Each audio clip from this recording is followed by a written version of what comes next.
Hey Cole, can you hear me? Yeah, I can hear you. Can you hear me? Yeah, I can hear you fine. How you doing today? Okay, good. I'm good. I'm good. I mean, it just got cold, but I'm good now. Great. Well, you're speaking to a room of about 40 or so people, mostly all sailors, mostly all blue water sailors. So a very salty group. So looking forward to our chat, and we'll give everybody a chance for a little Q&A at the end, if that's okay with you. Yeah, it sounds great. Hi, all. All right. All right. So Cole, I am just thinking about you, and you just rounded Cape Horn, the Everest of the Everest for sailors. I know that you had, I think you did an Instagram live, which I have to confess I did not see. But how was That's it? okay.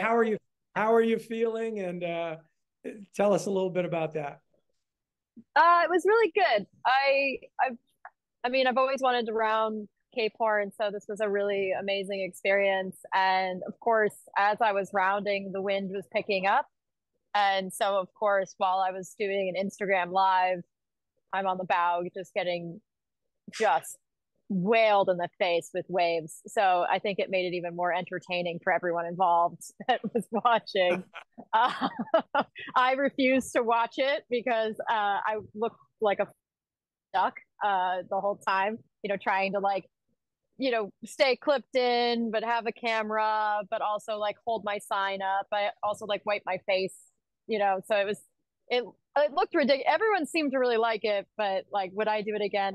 I don't know. Rounding Cape Horn, I would do again, but I don't know if I would do it with a camera again. That was a lot of work, but Uh, yeah, it was really cool. It was awesome. I've always wanted to do it, so it was really cathartic.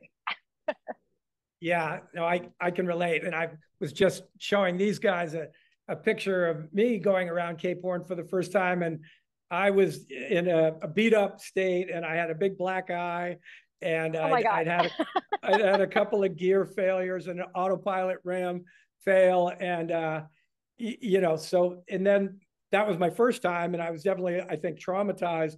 The second time around, I think I had PTSD, and I was sure that the world was going to come to an end, but it didn't. Oh And my God. it was fairly benign going around. I got within 1 mile of the rock, So how far inshore or offshore were you as you actually rounded, Cape Horn Rock? I mean, I wanted to be more inshore, but with the amount of storms that were hitting Chile, we actually decided to stay outside of the continental shelf. And so I was like 50, like 40 to 50 miles actually away. Like I never even saw the horn. And I was Yeah. still getting the sea state actually, which is kind of insane that you're still getting that reverberation off of Chile and Argentina even 40 to 50 miles away. And the waves weren't very big, but it's like being in a wash machine. And then you get around and you start, the waves get smaller, but then there's still that crazy chop. It's like the boat doesn't really know how to handle it. So I can't even imagine losing an autopilot ram during that situation. Like I would have been lost without it. Well, it's funny how these things happen, and you deal with them, right? That was kind of my next question was, you seem to have been going along at a really nice pace, over 200-mile days, which we all would dream about. How is the boat doing? Are there any things that are bothering you, or I know you don't want to give away any secrets to your competitors, but how do you feel Oh, about at this point? Oh, don't worry. I'm a pretty open book when it comes to like most everyone knows everything. I have an entire list that's dedicated to everything that's broken. And it's like 2 pages long at this point. I'm on secondaries of everything. I have lost a wind instrument, the primary. I lost that one 2 months in. I lost my autopilot RAM. Um, Pretty much day of entering the Southern Ocean, and then spent my side on my side hove to for about 2 days. just like in the rudder compartment, moving over things and like shocking myself with electrical wires and stuff. And then I lost a rudder reference. I've lost a shit bucket. I lost that overboard about a month ago. So I had to. That's a major loss. Yeah, I've had to switch some things around. But as some of you guys may know, I don't have a head. I don't have a toilet or anything. So that was my place to do my business. That one was really sad. I lost it in a jibe, and it's like you watch it like you're sailing away from it, doing like 15 knots. You're like, okay, well, that's it. Bye. Yeah, I've lost a lot of things. I lost a life sling. Lost that one in about a 60 knot squall. Just came on board and it was just ripped off the back of the boat. Gone. Like just it was holding on by just the string was just dangling out, but the actual like horseshoe or whatnot was just gone. Just random things. But yeah, the boat's fine. I have a broken rudder bearing on port, so it makes a ton of noise when I'm on starboard, when I'm heeled over. So I just have to deal with that. But other than that, everything else is working so far. Well, it sounds like you've got a good technical support team on shore. Is that the case, or maybe could you tell us a little bit about when you have a problem? Are you able to get sort of expert advice on how to best fix it? Yeah, actually, so I've actually rebuilt our hydro generator twice already. And the first time I was afraid to take it apart because I didn't know what the inside of it looked like. And uh, in France, Watton-Sea, they didn't take any pictures because there's like it's a small company. So one guy takes apart the hydro generators and one guy puts them back together. And so there's no like manual or anything on how to take these things apart. And so I had a friend who works over at Newport Shipyard, and he got his hands on one and he disassembled it and like took pictures of how to take it apart. And I showed him what tools I had on board. So we just like Apollo 13 figured out how to put this, like take it all apart, what's inside. And yeah, so I've rebuilt that thing twice. It died on me 2 days ago. So the day before I got to the Horn, it died again. So I will do another rebuild, but I have my less powerful hydro on the back right now. But I've taken it out of the water after 10 knots, which is I'm doing 13 right now. So it's kind of a bummer. Well, I just finished telling a story about on my first circumnav that's what knocked me out was the hydrogen converter box overheated and blew up.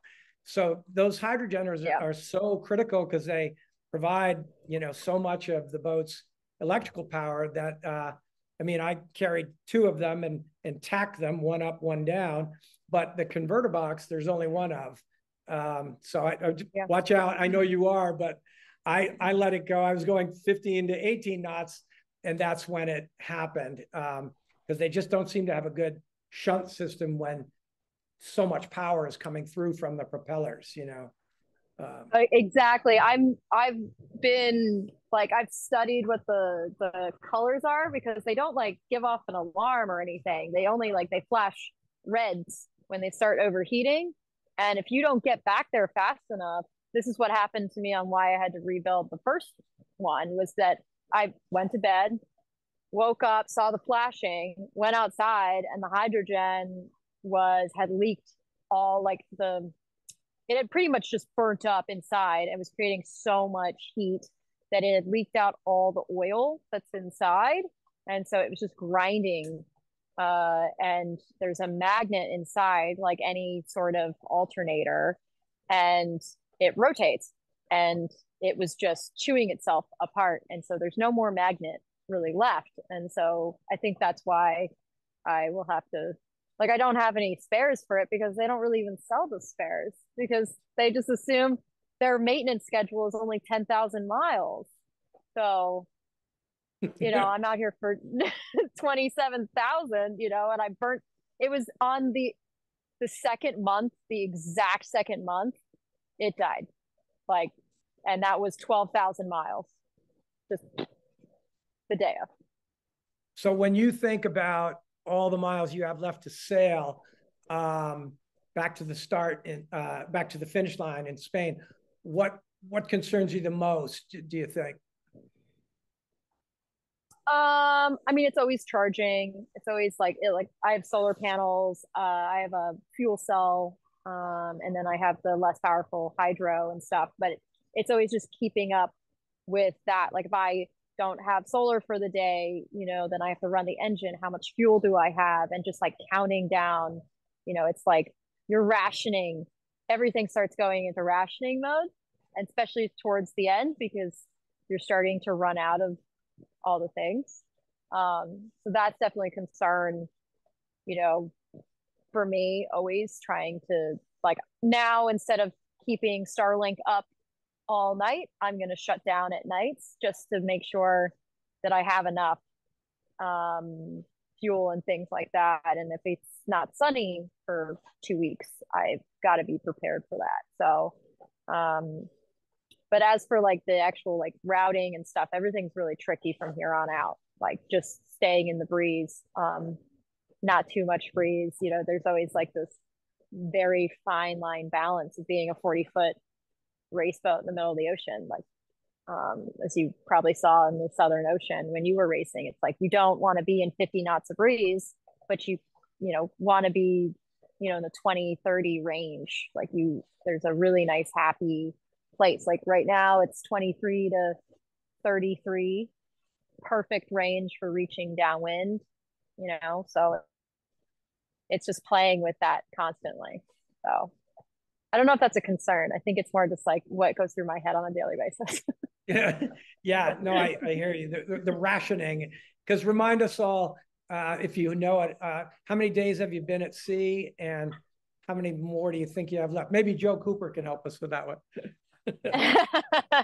I have. Oh, hi, Joe. I have. Today is 91. Okay. Yeah, today's 91, and I'm trying to beat the record, as the famous record of 137 days. So I'm trying right now. Right now I'm set up to beat it at I think 100 and under 120. Even with my slowdown that I had to do last week, where I lost 5 days because I had to do circles in the Southern Ocean waiting for this 80 knot system. There was two systems that had 80 knots in them, and you can't sail at 80 knots. I mean, I tried to do it at 68, and that was fun. It's entertaining, but it wasn't really that nice on the sails. And I was going falling off of waves doing 25 knots with bare poles. Like it was just scary.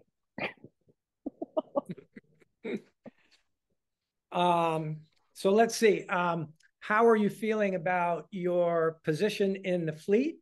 Any chance of catching Mowgli, or and what do you think about the guys behind you? I think I'm in a really nice spot right now. Of course, I think that if I hadn't lost those 5 days last week, I think I probably would have been in a lot better position to chase down Mowgli. I haven't lost like the drive. If anything, I've gained it now that the sun has come out, and I feel like less decrepit, and I feel like I'm getting my, juices back into my joints and stuff. So I'm definitely starting to feel like, okay, it's day one instead of day 91. So now it's time to push and time to go. But Mowgli would have to slow down a lot. I'm 3,000 miles behind him. Like that's an ocean. So he started a month behind me, and I caught up 20 days. So I'm proud of like what I've done so far to be able to try to catch up to him. But I'm not going to kill myself if I don't beat him. It's going to be okay. But As long as I can keep Ronnie behind me, who's in third, then I'm fine. That was my next question is how's Ronnie doing? And, do you guys communicate at all or, yeah, tell us Yeah. about that. Yeah. Yeah, he's so over it. He's so done. He's been done since he saw his girlfriend when he had to make a pit stop, and then he saw his girlfriend on New Year's Eve, and I think he's just over it. I totally respect him. Like it having to stop, I don't know how you stop and then keep going. Like that's an entire different mental game. That's so hard, unbelievably hard mentally. For me, it's like I don't know anything different because it's been 91 days. I just wake up, take a shit, eat some food, navigate, and then go to bed. And then like you start the cycle over. It's just you don't really know anything different. So Ronnie is, yeah, he's over it. But I I think So that it sounds like you're not looking too hard in the rearview mirror then. No. no, I feel like the horn is like it keeps everyone at bay. It keeps everyone behind. Like Mowgli rounded and then I had to stop pretty much for 5 days. Like I feel like the horn is very powerful where one person goes around and then all these storms come and Yeah. stop everyone. So I mean, unless you're, an ocean race boat where they just plow through, no matter what the wind is. Um, I think as a solo sailor, you're always going to pick the seamanship side over the race every time because this is your condo, this is your home. You know, I say condo because it's bigger than my van, so it's like a condo.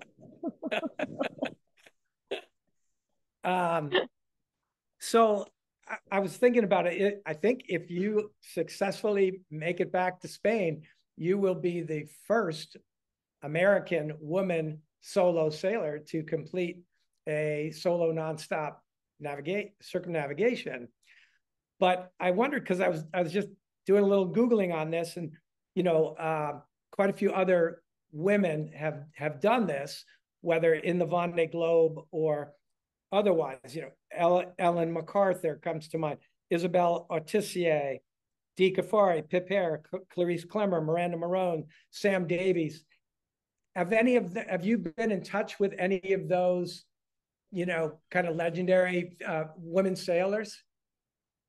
Yeah, actually, before the start of the race, I did a tryout for the ocean race in France with the Austrian team 2 years ago now. And Dee Kafari was one of the women on the boat. And we had breakfast every day, and I kept in contact with her, and she's my coach for this race actually. So her and I talk often. Sam Davies and I have actually become much closer on this race. She actually got a hold of me.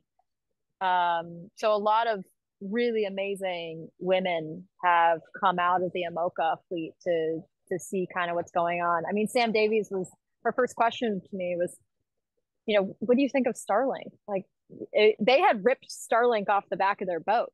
Like they didn't think it worked. And so I was like, no, no, no, it works. You just had the older model. The newer marine model works. It's just slightly more expensive, but it works.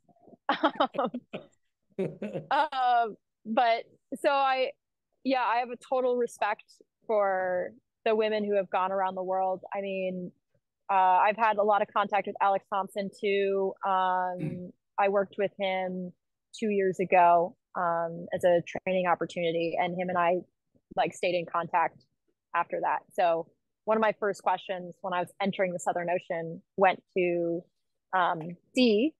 I asked, do you have fluffy sails? Like, do you keep the A2 up in the Southern Ocean? Naive me thinking like, oh, be blowing the same as it is in the trades. And Alex is like, yeah, bigger sails. Yeah, like as much sail area up as possible all the time. Just push the boat. And Dee was like, no, none of that. Don't do any of that.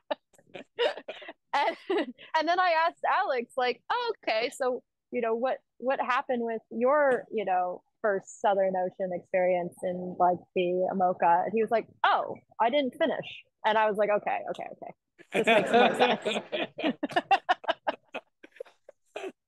It So reminds me I of love Alex, but still.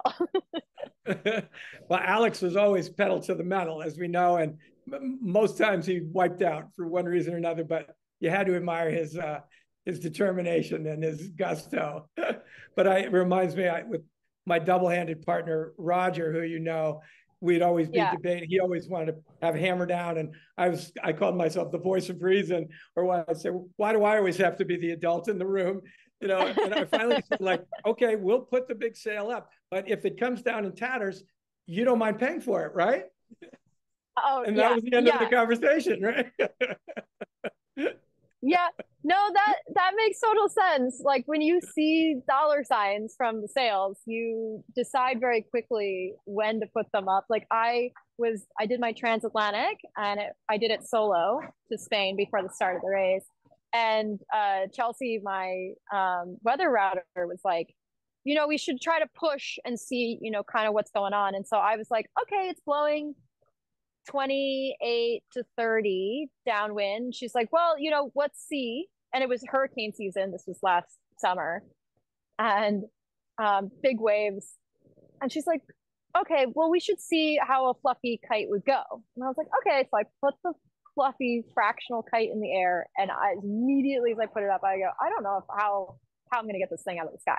Like, absolutely no idea. It started blowing 35, and we're surfing, and there's just little me. I weigh under 100 pounds. I'm like, I had to grind the sock over the sail. There was no way possible. And then I shrimped the kite anyway. It just like, it was just a shit show. Just one big, I ended up getting the kite back in, but then I had to bring my sailmaker over to fix it at the end. I was like, this is such a sad. And I just wrote back to her all wet. And I go, no kite over 26 knots. Done. No, never gonna happen. Right. Right. My other favorite one was to say, you have, in order to win, you have to finish, right? So I know you say that as well. You've got to keep the boat together, one hand for yourself, one hand for the boat. But that's yeah. So 100%. yeah, in talking to any of these sort of women sailing legends or folks that have done the Vendée Globe, as you look forward, and I know now's probably not the right time to ask you, but I think I've chatted with you in the past. You have kind of Vendée Globe aspirations. Yeah. Yeah, I know everyone's been asking me whether or not that's changed after the hell of the Southern Ocean. But I think that I'm sadistic enough to try for it. Yeah, I agree. Yeah. Well, good. Yeah, I'm wondering, Cole, if you've got just a few more minutes that maybe we could open it up to questions from our audience here, and maybe I can as a translator, or do you want to? I'd like to ask Cole, when we were on this morning, said you could show us around the boat a little bit and tell us a little bit about the boat. Do you have time for that? Yeah, that's great. It's a little bit windier than it was this morning. So I'll put some gear on. But yeah, no, that sounds good. Hold on, let me get out of my bed. She was all snuggled in there, Well, it's cold outside right now. It's like 45 without the wind chill. What's the temperature now? 45. Which is wind speed mid 20. 20, sorry, there's a glare. 26, 27 right now and increasing. So pretty good. I had the fractional code 0 out earlier, and I was all wicked up and healed over a little bit too much, and then I got rid of it and I put the Solent, and then I started going faster. Who knew?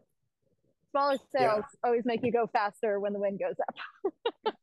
Right. Someone's gonna tell the ocean race people to put in reefs more, but they just like it for the, you know. Hey, Cole, when you go up on deck, shine the camera at the 105 behind you. Oh yeah. I mean, I don't know if a 105 could do the Southern Ocean, but it would be really entertaining to watch. So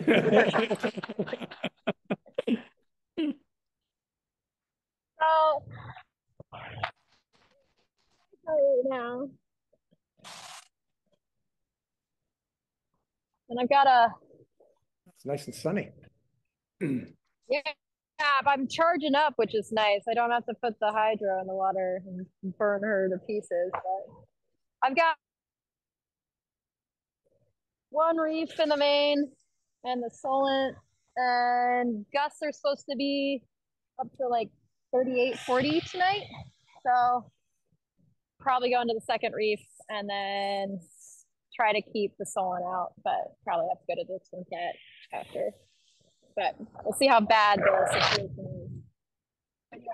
is. What's your true wind angle? 115. Fast point, very fast. She's got to be going 15, I would guess. Yeah, about 13 to 15 right now.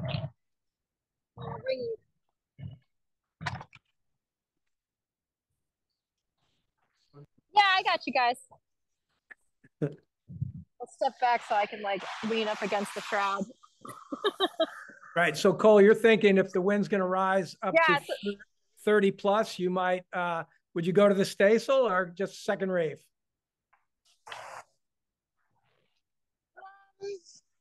So far, I've realized actually that if I stay in the Solent, go the second reef, it's just so much more balanced. These older class 40s, I'll show you, the mast is so much further forward. Don't mind the mess, but so much farther forward than the newer class 40s. And so it's so much more balanced when you have a much larger like sail up forward.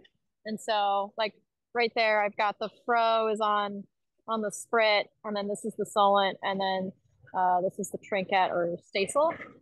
And so I would probably stick with the workhorse, which is the Solent, and then just go into the second reef. And the boat is just so much. It's like ridiculously more balanced when you have just a larger jib. And then with the newer class 40s, they've just figured out that you just move the mast back 6 to 8 feet, and then you can just have a much bigger forward sail, and the main is so much smaller. And when like even on your boat, I mean your boat, like I guess your older boat now, which I did see your dock right before I left. Are you talking about my boat, hull number 106? Yeah, well, your old boat. Yeah, my old boat, right? But your hull number 54, hull number 54, right? Yeah, 54. So your boat probably even has the mast further aft than 54, which 54 is 2008. How old is 106? 2011. So generation 2, I think of it as in class 40 speak, Okay. You want to? Hi, Cole. It's Rory. Rory, I saw you on my live. See, you did. I know you watched it because I saw your little. I did watch it. I just want to say congratulations first on rounding Cape Horn. Amazing job. Thank you. You're welcome. I do have a question. It's a little bit off of your racing right now, but it's how does it feel to be a role model and an inspiration to the not only women but younger kids in the sailing world trying to do similar things like you? Oh, that's pretty sweet. Um, oh, let me take my ego down for a second. Um, I think that I always really needed a role model, like a female role model, and I never really had that. And so I really hope that somebody can, like you, can see this and say, okay, I don't have to be different because I think a lot of women go into the sport and they think, oh, I need to like look like a man, act like a man to be respected in this sport. And I don't think that's true. Like if you guys watched my New Year's Eve party on Instagram at all, I wore a dress in the middle of the Southern Ocean, froze my tail off, but it was a stunt mostly to show that like you can be a woman and still do this crazy sport and still enjoy it and still be really good at it, and I hope that more girls come up with this and like Pink and still work as a sailmaker or like get a job in the industry and get paid what we're worth, which is equal. And in the industry, it's not equal, not even close. Maybe a third of what the guys are getting paid, and when I first started, it was a quarter. So it's moving forward, but yeah, that's I think just making it a little bit more equal is what I'm trying to do. So like around the world. Cool. I have a good rest of your trip. I'll still be watching your lives and your Instagrams. But good luck for the rest of the way. All right, well, I'll have to see you in Newport. We're hoping for a little party at Newport Shipyard, so you have to come. Of course, I will be there. Hey, Cole, the audio's getting a little chopped up, and I know you probably got stuff to do before the dark comes. So Yeah. maybe we should wrap up, but Okay. thank you for making the time. This was really fun, really great to connect with you, and we're all 100% behind you for a great and fast passage back to Spain. Awesome. Thanks, guys. Thanks so much for having me. I really appreciate it.